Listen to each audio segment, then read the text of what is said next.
Hey, before we get started, it's important to understand that the National Emergency Medical Services Information System, NEMSIS, made changes to 80 EMS fields. They added 26 new fields and removed 10 different fields this last year. So even if we had stayed with Zoe, our old platform, we would have had to make changes.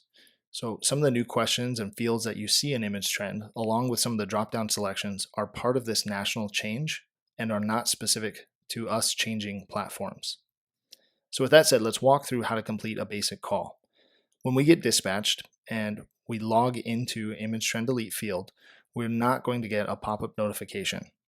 So what we are going to do is create a new ticket or a new CAD incident, confirm that yes, it's me. And because it will take some time to route through the city servers, it probably won't be here right away. So we'll just click New Incident. To flow easily through this chart, we're going to work our way down the left-hand side while utilizing the shortcuts on the right-hand side. Once we've completely documented everything that we've done on scene, we can come back and import any additional CAD information if we need to. We can click Save, and then we'll either transfer to one of our internal medic units, or we'll post and mark as finished. Okay, let's pretend that we made it on scene. We can note how we responded and the fact that we made patient contact. We're also going to double timestamp our @patient times. I know that this is redundant, but this helps retain the correct information when we do transfer it to one of our medic units. Then we can note that we provided patient care and evaluation. There's one patient, we were on scene first, and I can select the person charting the call. You will see everyone listed, but once we've imported CAD, it will put your crew at the top section. So I'm going to go ahead and import CAD now. We'll want to confirm that the date and time and the address are correct. And then we'll import that call. And now when I come back, you can see that the current crew is highlighted at the top. This will be the same for every treatment and set of vitals that we do. So we'll select the person completing this report and move through to the next section. You can see our crew members listed here. If any of these are incorrect, they are pulled from Telestaff, but we can always press the X to remove a member, or we can click on Add to add someone else or an additional person if needed. Move down to CAD and we can see that this was all imported, but I do need to confirm the location type. Now I'll continue to move down the left-hand side.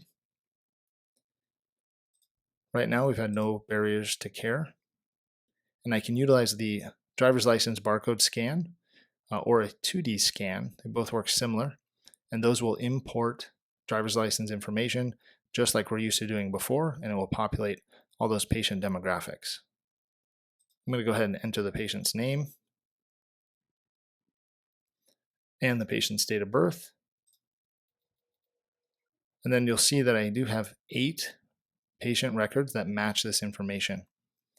So that should pop up anytime we have those matches. And then this will also be blue to find a repeat patient. You see we've got multiple options that pop up. What we're going to want to do is verify the patient's address and also look at the last picked up date. If they say that this is the most accurate for them, then I'm going to utilize the preview icon to look at their current medications. I can verify this with them. They say no, they're not taking these medications anymore. I simply deselect them and move to the next section. I'll verify everything as I go through, and anything they tell me no longer applies, I can remove.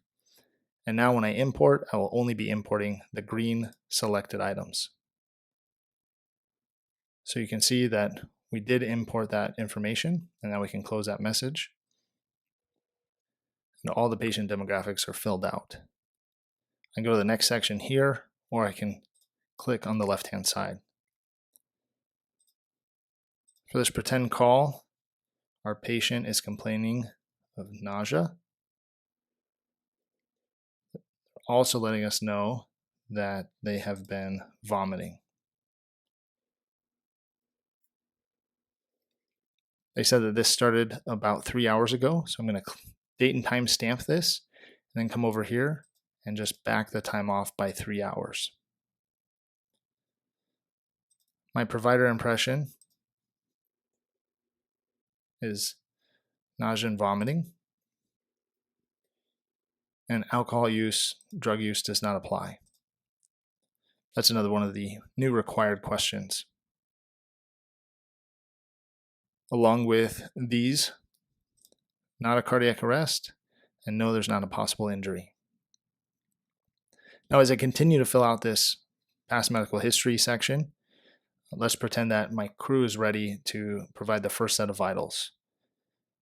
I've got a couple of different options. One is I can scroll down and fill it out in the vitals section, or if I'm currently charting here and want to stay here, I can utilize the easy button or even just the quick vitals button. My preference for the easy button is because I also need to add an ANO status and a GCS on these patients, so I can do that easily from here. And we need to add the member completing the evaluation. Same with the GCS, we'll need to add the crew member who evaluated, then say OK. Now we'll add that first set of vitals, again making sure that we add the crew member. We can simply scroll through, acknowledging how we did so and what all the values are. You notice as soon as I entered 3 digits for the systolic blood pressure, it will drop me down to the diastolic. I do have to click out to move to the next one. Heart rate of 80 drops me to respiratory rate 12. Pulse ox is at 99 and room air. So that's the complete first set that the crew provided. So I'll click OK. And now I'm done with the easy button. So I can go ahead and move back by clicking OK. Now I could continue to enter all of my past medical history, but because we already imported it, it's already here, along with patient medications and allergies. Just to show the left-hand side, I'm going to add vitals from this left field. Always have to select my crew member first.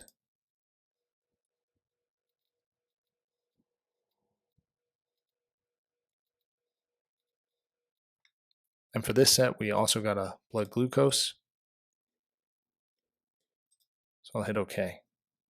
So you can see you can absolutely enter the vitals on both sides. It's just a matter of preference and whether or not you want to move down to this vitals section to add them, or if you want to remain in the section you're in and use one of these shortcuts on the right-hand side to do so.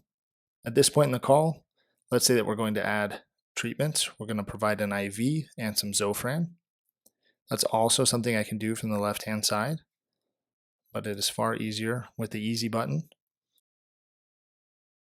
To show that I gave an 18 gauge IV, always selecting the crew member first, and also noting that any ALS skill will require an ALS member to have performed it.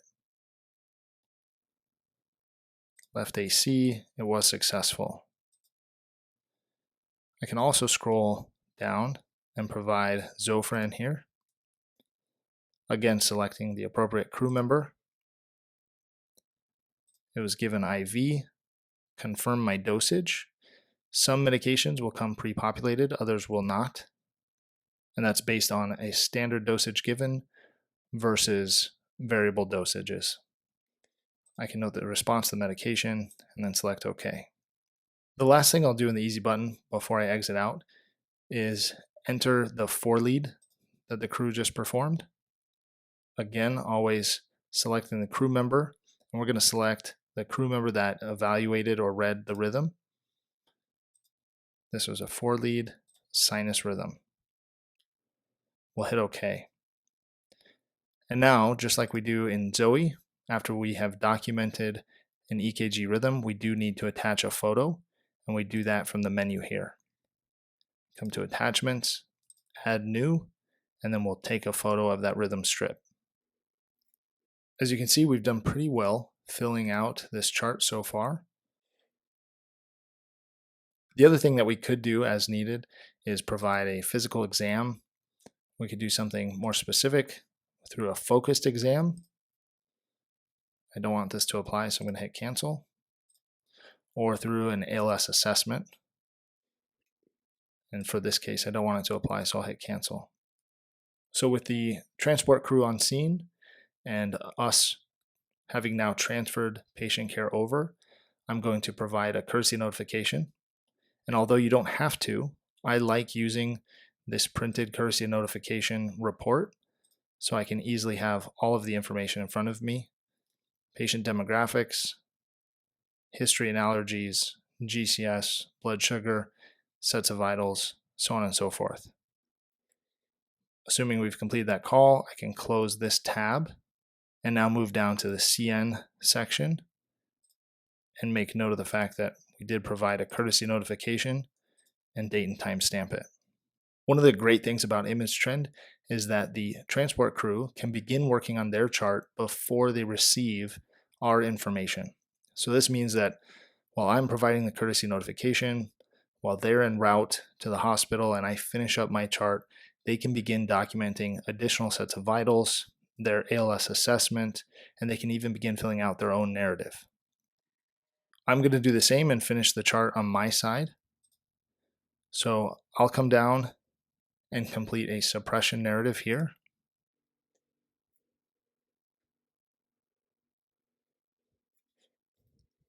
And then when I'm done with that, I can click OK. And the transport crew will have their own narrative to fill out down below. I can then come and sign the chart,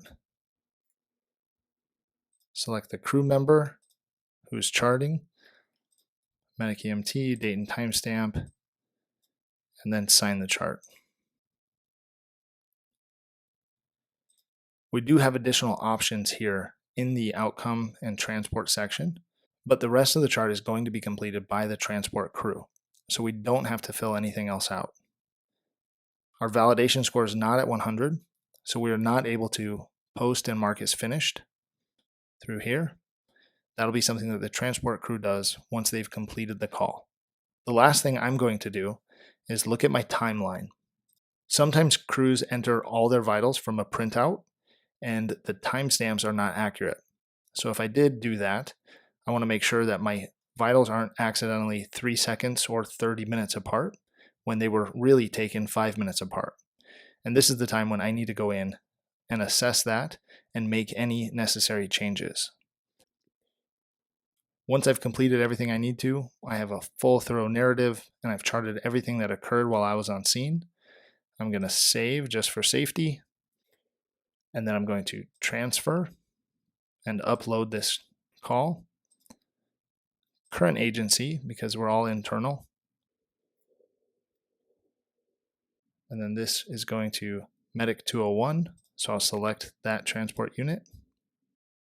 It's important to remember that we can only transfer the chart one time. So as long as everything looks good, I'm ready to transfer this chart and this is accurate. I'll click OK. Transfer is complete. And it'll take you back to your dashboard. You've now completed a basic chart.